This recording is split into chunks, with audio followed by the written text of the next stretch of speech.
take me home, United, to the place I belong, to Old Trafford, to see United.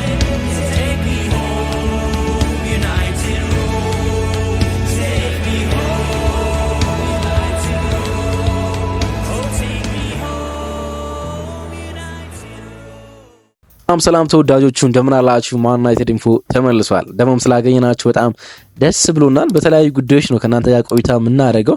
ኢንተርናሽናል ብሬክ ነው። ብዙ የማንቸስተር ዩናይትድ ተጫዋቾች ለሀገራቸው ግልጋሎት ለመስጠት ወደ ሀገራቸው ብሔራዊ ቡድን አቅንተዋል። ስለዚህ ብዙ ዜናዎች የሉም፣ ጨዋታዎችም ስለሌሉ ማለት ነው። ግን ደግሞ ምሽት ላይ የተሰሙ አንዳንድ ዜናዎች አሉና እነሱን ለእናንተ ልናደርስ ደግሞም እንዳንጠፋፋ ያስችለናል ብለን መጥተናል። ሶስት ጉዳዮች እናነሳለን። የማንቸስተር ዩናይትድ የሚቀጥለው የውድድር ዓመት 2025-26 ላይ የስታዲየም ዓመታዊ ቲኬት ላይ ጭማሪ አሳይቷል። ብዙ ቅሬታዎችን ያስነሳል ተብሎ የሚገመት ዜና ነው ትናንትና ምሽት የተሰማው። ማንቸስተር ዩናይትድ አዲስ ስታዲየም እንደሚገነባ ካሳወቀ በኋላ የስታዲየም ጭማሪ ደግሞ ለሚቀጥለው የውድድር ዓመት እንደሚያደርግ አሳውቋል። ኖቬምበር ላይ ጭማሪ ማድረጉ ይታወቃል። ይሄኛው ደግሞ ሌላኛ ተጨማሪ ጭማሪ እንደሆነ ተሰግምቷል።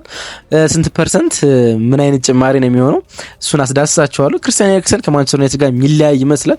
ጁን 2025 ኮንትራቱ ይጠናቀቃል፣ በዚህ የውድድር ዓመት መጨረሻ ማለት ነው። ስለ ኮንትራቱ ጉዳይ ላይ ከዳኒሽ ቴሌቪዥን ጋር ቲቪ2 ስፖርት ከሚባል ጋር ቆይታ አድርጓል። እሱን አስዳስሳችኋለሁ።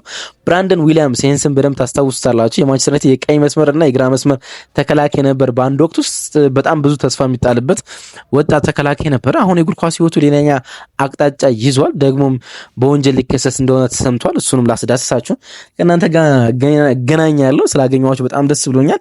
ሰብስክራይብ ማድረጋችሁ፣ ቆይታችሁን ከኛ ጋር ማድረጋችሁ፣ ቪዲዮን ሲጀምሩ ደግሞ ላይክ አድርጋችሁ መጀመራችሁ አይለ ይህን ስለምታደርጉልን ከልብ እናመሰግናለን። አመሰግናለሁም ጭምር። በድጋሚ የምትገኙት ማን ዩናይትድ ኢንፎ ላይ ነው። ክብራና ክብራን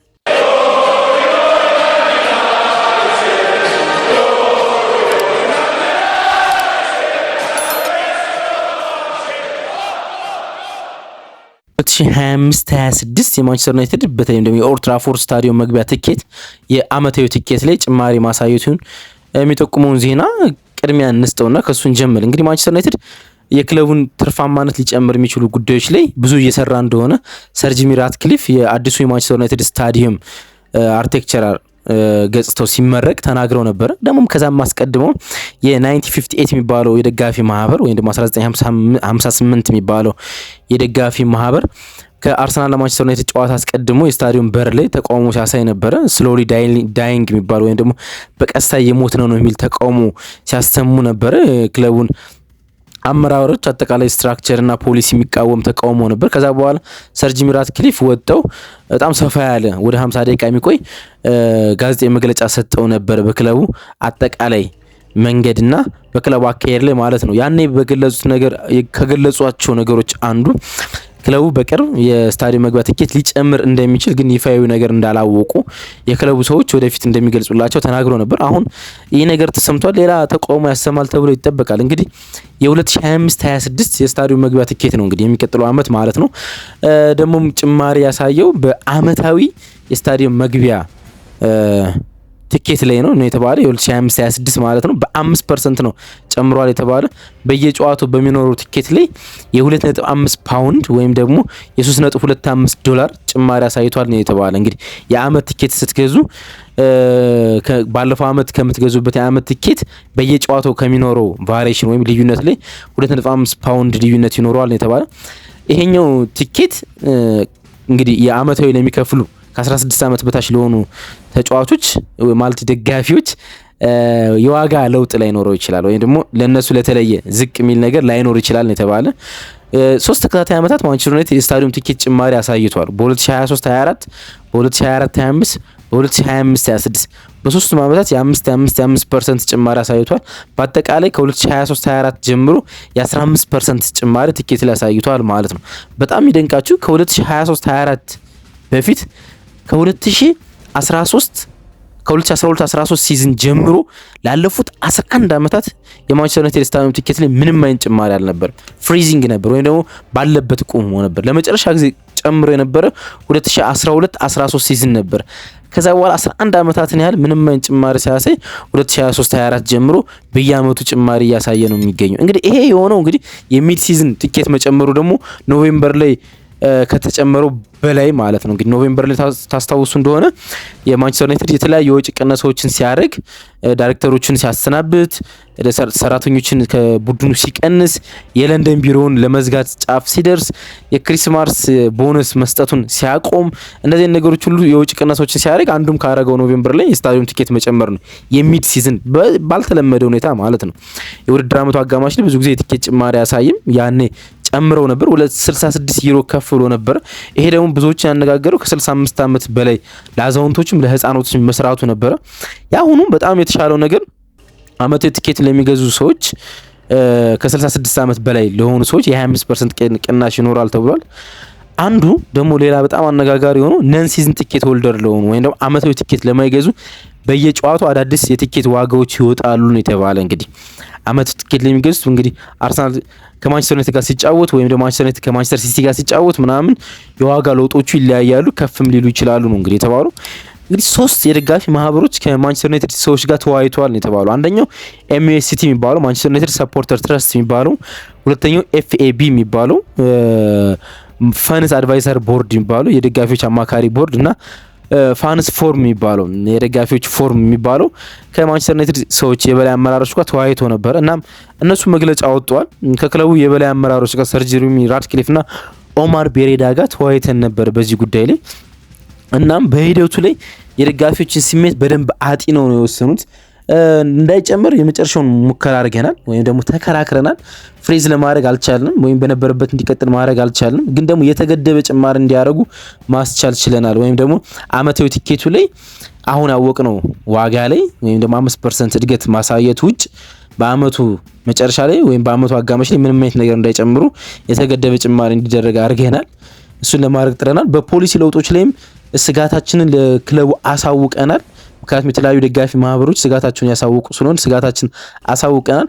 የደጋፊውን ስሜት ለማጤን ሞክረዋል በማለት እነዚህ የደጋፊ ማህበሮች ኤፍኤቢ የሚባለው ፋንስ አድቫይዘር ቦርድ የሚባለው መግለጫ ወጡ ተሰምቷል ማለት ነው። እንግዲህ ሌሎች የደጋፊ ማህበሮች በተለይ ደግሞ ፉትቦል ሳፖርት አሶሲዬሽን የሚባለው ባለፈው ተቃውሞውን የመራውና 9058 የሚባለው ደግሞ ምን አይነት ስሜት ይሰጣሉ የሚለው የሚጠበቅ ጉዳይ ነው። እንግዲህ የሚሆነው ክርስቲያን ኤሪክሰን ጉዳይ እንመልከት። ይሄ ዳኒሻዊ የ33 ዓመት የማንቸስተር ዩናይትድ የአማካኝ ስፍራ ተጫዋች 2022 በ3 ዓመት ኮንትራት ፈርሞ ወደ ማንቸስተር ዩናይትድ ከመጣ በኋላ የተለያዩ መልክ ያላቸው ሲዝኖችን አሳልፏል። በተለይ በመጣበት የመጀመሪያ ዓመት የኤሪክ ቴን ሃግ በጣም ወሳኝ ተጫዋች እንደነበረ ይታወሳል። በዛ የውድድር ዓመት በሁሉም ውድድሮች ላይ 44 ጨዋታዎችን ለማንቸስተር ዩናይትድ ማገልገል ችሏል።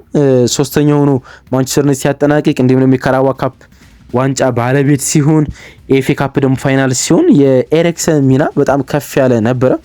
አሁን ከክለቡ ጋር መለያው ጊዜ የደረሰ ይመስላል። እንግዲህ ወደ ዴንማርክ ብሔራዊ ቡድን ለመጫወት ወደ ዴንማርክ ኢንተርናሽናል ስኳድ አመርቷል። እናም እዛ ለሚገኙ ለዴንማርኩ ቲቪ 2 ስፖርት ለሚባለው የዳኒሽ ኒውስ ወይም ደግሞ ዜና አገልግሎት መግለጫ ሰጥቶ ነበረ። በተለያዩ ጉዳዮች ላይ አንዱ ያነሳው የማንቸስተር ዩናይትድን ኮንትራቱን በማስመልከት ነው። በዚህ ሰኔ 2025 ላይ ኮንትራቱ ይጠናቀቃል ከማንቸስተር ዩናይትድ ጋር ማለት ነውና ከምንም ነገር አልወሰንኩም ማለት እስካሁን ኮንትራቴ በዚህ ክረምት እንደሚያበቃ አውቃለሁ። ጭንቅላቴ ውስጥ አዲስ ነገር መፈለግ እንዳለብኝ አውቃለሁ። ነገር ግን እስካሁን ምንም አልወሰንኩም። በኮንትራቴ መጠናቀቅ ጉዳይ ላይ ሁሉም የማንቸስተር ሰዎች ያውቃሉ፣ ግን አንድም ሰው አላናገረኝም። ስለዚህ እንደምለቅ ይሰማኛል ነው ያለው ከክለቡ ጋር። እንዲሁ ወደ ምንድን ነው የምትሄድ ብለው ጠየቁት። ብዙ ጥያቄዎች አሉ። ከአሜሪካ ጥያቄዎች ይቀርቡለታል። እንዲሁም ደግሞ ወደ ዳኒሽ ወደ ዴንማርክ ሱፐር ሊግም የመመለስ እድል አለው የሚሉ ክለቦች አሉ። በአውሮፓ የመቆየት እድል አለኝ፣ በአውሮፓ ትልልቅ ሊጎች ውስጥ ገና መጫወት እችላለሁ ብዬ አስባለሁ። አሁንም በዛ አቅሙ አለኝ። በእግር ኳስ ሕይወቴ አሁንም ለትንሽ ዓመታት ትልቅ ቦታ የመጫወት አቅም እንዳለኝ አምናለሁ። ወደ ዴንማርክ ሱፐር ሊግ ተመልሼ ለመጫወት አሁን ገና ዝግጁ አይደለሁም። ወደ ኤምኤልኤስ ትሄዳለህ ወደ ሜጀር ሊግ ሶከር ብለው ጠየቁት። ቤተሰቦች በጣም ይርቃቸዋል፣ ለነሱ ሩቅ ነው የሚሆን አለ። እናም የገለጸው ነገር በማንቸስተር ዩናይትድ እያሳለፈው ያለው ጊዜና ያሳለፈው ጊዜ በጣም መልካም እንደሆነና እንደሚወደው ይሄ ዴንማርካዊ የአማካኝ ስፍራ ተጫዋች መናገር ችሏል ማለት ነው። ነገሮችን ስንመለከት በዚህ ክረምት ክርስቲያን ኤሪክሰን ማንቸስተር ዩናይትድ የሚለያዩ ይመስላል። ማንቸስተር ዩናይትድ ኮንትራቱ የማደስ ፍላጎት የለውም የክርስቲያን ኤሪክሰንን ማለት ነው። በመጨረሻ የብራንደን ዊሊያምስን ጉዳይ እናንሳ። በአንድ ወቅት ከማንቸስተር ዩናይትድ የቢ ቡድን ተጫዋቾች ወይም ደግሞ የወጣት ቡድን ተጫዋቾች ውስጥ በጣም ተስፋ ከሚጣልባቸው ተጫዋቾች አንዱ ብራንደን ዊሊያምስ ነበር። ይሄ 24 ዓመት የቀኝ መስመርና የግራ መስመር ተጫዋች ፉልባክ ማለት ነው። ብዙ የሚጠበቅ ተጫዋች ነበረ፣ ግን ይሄ ሳይሆን ቀርቷል፣ ወይም ደግሞ በተፈለገው ልግ ሳያድግ ቀርቷል። ባለፈው ውድድር ዓመት የኢፕስዊች ታውን በውሰት ለኢፕስዊች ታውን ሲጫወት ነበር። ማንቸስተር ዩናይትድ ወደ ኢፕስዊች ሸኝቶት ማለት ነው። አሁን ደግሞ ሌላ ነገር ተሰምቷል። እንግዲህ ከኢፕስዊች ጋር የተለያዩበት መንገድ ብዙ የሚያነጋግር ነበረ። እሱን ወደ ኋላ ነግራችኋለሁ። ግን ኦገስት 2023 ባለፈው የውድድር ዓመት ማለት ነው የመኪና አደጋ እንዳስከተለ ይታወቃል። ያ ሲፒኤስ የሚባለው የዩናይትድ ኪንግደም የታላቋ እንግሊዝ አቃቤ ክስ መስርቶበታል አሁን ማለት ነው። ወንጀለኛ ተብሎ ወይም ደግሞ ጉዳቱን የትራፊክ አደጋውን አደርሰዋል ተብሎ የሚጠበቅ ከሆነ ደግሞ 2 ዓመታት ያህል ሊታሰር ይችላል። እንዲሁም ደግሞ መኪና ላያሽከረክር በትንሹ ለ2 ዓመታት ያህል መኪና ላያሽከረክር ይችላል ተብሏል። እንግዲህ የቀረበበት ክስ 70 ማይል ፐር ሃወር መነዳት በነበረበት መንገድ ወይም ደግሞ ወደ ኪሎሜትር ስናመጡ 113 ኪሎሜትር ፐር ሃወር መነዳት በነበረበት መስመር ላይ 99 ማይል ፐር ሃወር ወይም ደግሞ 159 ኪሎሜትር ፐር ሃወር ፍጥነት እያሽከረከረ ጉዳት አድርሶ ነበር። አውዲ 34 የሚባል መኪና አውዲ AC3 የሚባል መኪና ነበር እያሽከረከረ ሲጓዝ የነበረ ከፎርድ ፌስታ ከሚባል መኪና ጋር በA34 የእንግሊዝ የለንደን ጎዳና ላይ ነው እንግዲህ ጉዳት ያስተናግደው። ጉዳት የሱ መኪና ላይ በጣም ከፍተኛ ጉዳት ተከስቷል ተብሏል። እሱ ላይ ምንም አይነት ጉዳት ባይከሰትም የጋቤን ነው ፊኛ ወይም ደግሞ አደጋ መከላከያ ፊቱ ላይ ተነፍቶ ነው እንግዲህ የተገኘው ብራንደን ዊሊያምስ ያኔ ኦገስት 23 ማለት ነው። አሁን ክስ ሊመሰረትበት ነው። መኪናውን በሚያሽከረክርበት ጊዜ ላይ ምን አይነት ኮንዲሽን ላይ እንዳለ የካሜራ ወይም ደግሞ ሰርቬላንስ ካሜራ ወይም ደግሞ የመንገድ ዳር ካሜራዎች ምስሎችን አጋርተዋል ተብሏል። ከአንድ ሴት ወጣት ጋር ነበረ እያሽከረከሩ የነበሩ። እሷ የምታረገውን ነገር ወይም የምታረጋቸውን ድርጊቶች በስልኩ እየቀረጸ ነበር የሚያሽከረክር የነበረው ተብሏል። እንግዲህ ይሄ ደግሞ ያረገውን ወንጀል ከፍ ሊያረግበት ይችላል ነው እየተባለ የሚገኘው። ሜይ 9 2025 ፍርድ ቤት ይቀርባል። እንግዲህ ግንቦት 1 ማለት ነው በእኛ ፍርድ ቤት ይቀርባል። ፍርድ ቤት ምን እንደሚወስንበት አይታወቅም። የ2 ዓመታት እስርና የብዙ ዓመታት የማሽከርከር እገዳ ሊጣልበት ይችላል ተብሎ ይገመታል። እንግዲህ ይሄን ጉዳት ያስከተለው ኦገስት ላይ ነው። እንግዲህ ኦገስት ይሄን ጉዳት ካስከተለ በኋላ ኦገስት 20 2023 ከማንቸስተር ዩናይትድ ኦገስት 20 2023 ጉዳቱን አስከተለ። ከዛ በኋላ ከማንቸስተር ዩናይትድ ወደ ኢፕስዊች በውሰት አመራ። በ6 ቀናት ልዩነት ላይ በሻምፒዮንሺፑ ተቀይሮ ከሊድስ ዩናይትድ ጋር ተጫወተ። ከሊድስ ጋር ወዲያውኑ ነበር ጨዋታ ማድረግ ይችላል። ያን ያህል ጉዳት እንዳልተከሰተበት መናገር ይችላል። ከሊድስ ጋር በጣም ከኢፕስዊች ጋር በጣም አሪፍ የውድድር ዘመን ነበረው። ኢፕስዊች ወደ ፕሪሚየር ሊጉ ሲያድግ ወሳኝ ከነበሩ ተጫዋቾች አንዱ ብራንደን ዊሊያምስ ነበረ። ከዛ በኋላ ግን ኢፕስዊች ወደ ክለቡ ሲያድግ ወደ ፕሪሚየር ሊጉ ሲያድግ ለማንቸስተር ዩናይትድ መለሰው ወይም ደግሞ ኮንትራት ሊሰጠው ወይም ደግሞ የውሰት ውሉን ለማደስ ፍቃደኛ አልነበረም። ምክንያት ተብሎ የተጠቀሰው ደግሞ ብራንደን ዊሊያምስ የነበረበት የሐሺሽ ተጠቃሚነት ወይም ደግሞ የድራግ ሱሰኛ መሆኑ ኢፕስዊች ኮንትራቱ እንዳያድስለት ምክንያት እንዳያደረገ ተጠቅሷል። ይሄ ነገሩ ወይም ደግሞ የድራግ ሱሰኝነቱ ነው የትራፊክ አደጋ እንዲያስከትል ያደረገው። አሁን የማንቸስተር ዩናይትድ ተጫዋች አይደለም። ማንቸስተር ዩናይትድ ኮንትራቱን ቀዷል። የ1 ዓመት ኮንትራት እየቀረው ነው ኮንትራቱን የቀደደው። ለማንቸስተር ዩናይትድ ዋናው ቡድን 51 የሚደርሱ ጨዋታዎችን አድርጓል። ለአካዳሚ ደግሞ በሁሉም የዕድሜ እርከኖች መጫወት ችሏል። አሁን ክለብ የለውም። እንዲሁም ደግሞ በወንጀል እየተከሰሰ ነው የሚገኘው።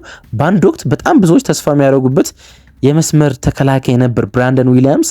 አሁን ግን ነገሮች ሁሉ ለሱ መልካም አይመስሉም። ወደ እስር ቤት የመግባት እድሉ ሰፊ ሊሆን እንደሚችል ነው እንግዲህ ሚዲያዎች እየዘገቡ የሚገኙት። አብረን ቆየን በሶስት ርዕሰ ጉዳዮች ላይ። አብራችሁን ስለቆያችሁ ደግሞ ከልብ እናመሰግናለን። ቀናችሁ ብሩህ ይሁን።